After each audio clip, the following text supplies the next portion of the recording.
Një lloj si kur dje, edhe sot seanca konstituive filloi pa praninë e deputetëve të koalicionit PDK-AK-Nisma, të cilët e bojkotuan vazhdimin e seancës. Në seancë mori pjesë vetëm deputeti Milaim Zeka. Nuk jam numër, po jam deputet. Dhe me tregu që logjikën të cilën e kanë mjell mandatin e kalum, logjikën e bojkotit vetëvendosja, nuk është mirë me një këpani.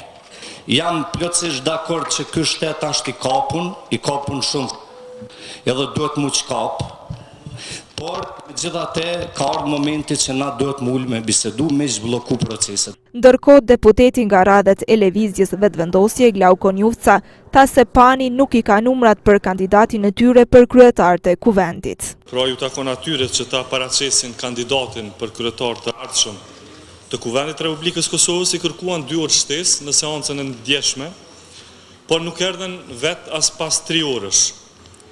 Kjo na bëri të kuptojmë që problemi kryesor i tyre është mungesa e votave për ta zgjedhur Kadri Veselin kryetar të Kuvendit të Republikës Kosovës.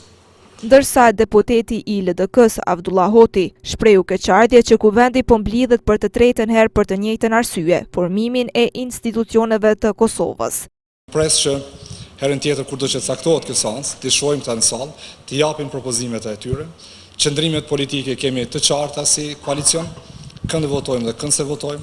Ne vazhdojmë të qëndrojmë në vendimin tonë si koalicion që nuk e votojmë kryetarin e PDK-s për kryetar të kuvendit. Derisa brenda në sallë diskutohej për seancën konstituive, jashtë sallës deputetja e PDK-s Blerta Deliu Kodra dha qëndrimin e partisë së saj për mos pjesëmarrje në seancë. Ne nuk do të pranojmë që asnjë parti politike të na imponoj apo të na detyroj që të bëhemi pjesë e agjendës së saj.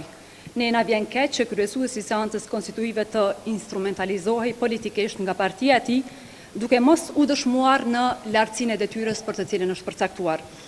Ne jemi të vendosur për të vijuar seancën konstituive pasi që të arrihet një frym e mirëkuptimit ndërmjet konsultimeve partijake paraprake.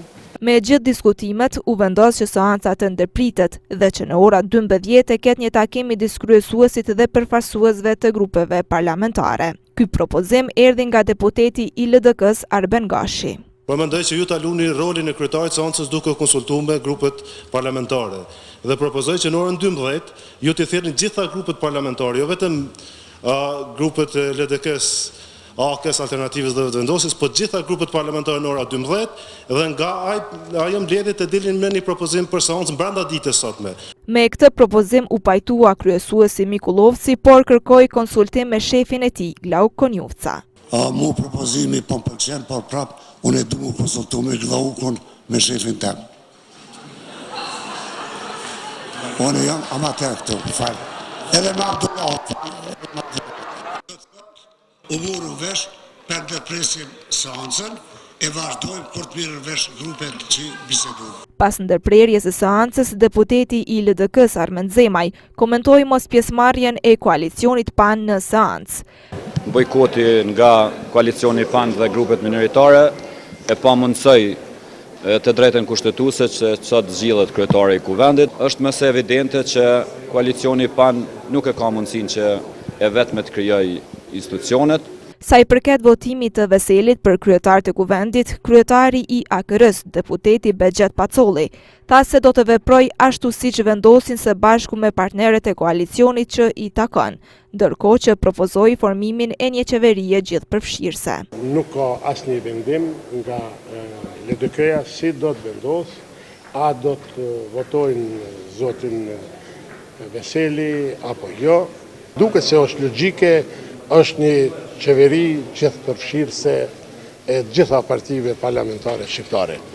Edhe deputeti i AKR-s Labino Tahiri tha se do të veproj ashtu siç vepron partia e tij, ndërsa shprehu përkrahjen e tij për Ramush Haradinajn për kryeministër. A kanë mundësinë për ta bërë nga partitë tjera, jo vetëm shembull me kërku votën veç për Labino Tahiri ose Teuta Rogos, po dhe unë konsideroj që Ramushi ka merituar që të ketë vota nga subjekte tjera politike, sepse ka pas mis edhe gjatë luftës, edhe në paqë. Nuk e mohoj kurrë, kam thënë që e meriton, sepse ati është mohuar drejta dikur, për qenë kryeministër i vendit. Pas të gjitha zhvillimeve të sotme, ende mbetet e paqartë se kur do të vazhdoj seanca konstituive, në të cilën do të zgjidhet kryetari dhe nënkryetaret e Kuvendit të Kosovës.